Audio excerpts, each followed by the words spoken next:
Ok, thầy các họ lấy duet đi bùi hạ có 19 những cây xin họ.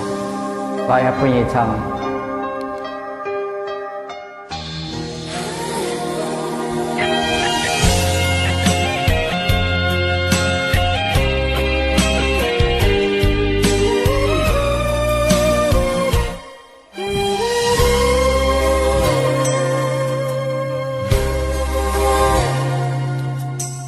Mọi chi nhìn cây xiêm vì lẽ thấy hơi yêu cô chim. Lại chỉ nhìn cây sim thêm có quần thông cả thông chỉ. Tôi nhì cây cầm trên ngài si chín thiên an lộ xin. Ngày bữa lại si thiên chỉ diệt lên. Mê mũi trả lại chỉ nhìn tù bơi sóng hơi nhớ cây sim. Ngài si dung trên trên tôi nhì trên sim ôi nhì.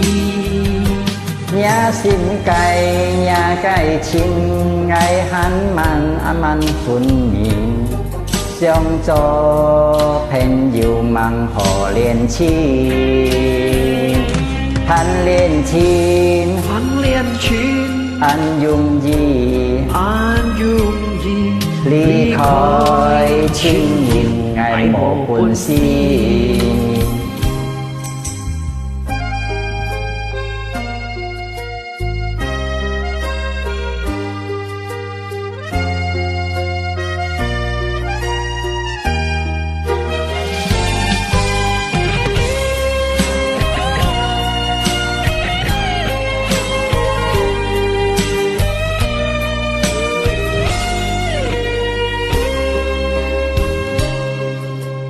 mọi chi nhìn cây xiêm vì lẽ thấy hơi yêu cô chim.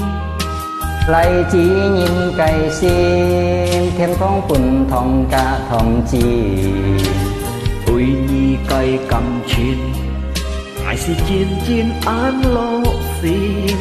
Ngày phân lại chỉ thiên chỉ diệt lên. Mê mũi trả lại chỉ nhìn tù bơi sóng hơi nhớ cây sim.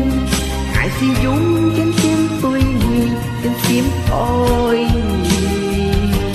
Nhà cây xin nhà cây chín ngày hắn man phun mì. Trong cho phèn yêu màu họ liền chín.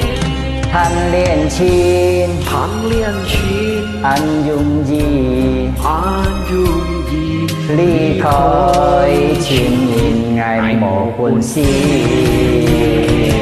Mũi trả lại chỉ nhìn tù bơi sóng hơi nhớ cây sim. Ngài si dung trên chim tôi nhìn trên sim ôi nhì. Nhà xin cài nhà cài chín ngày hắn man phun mì.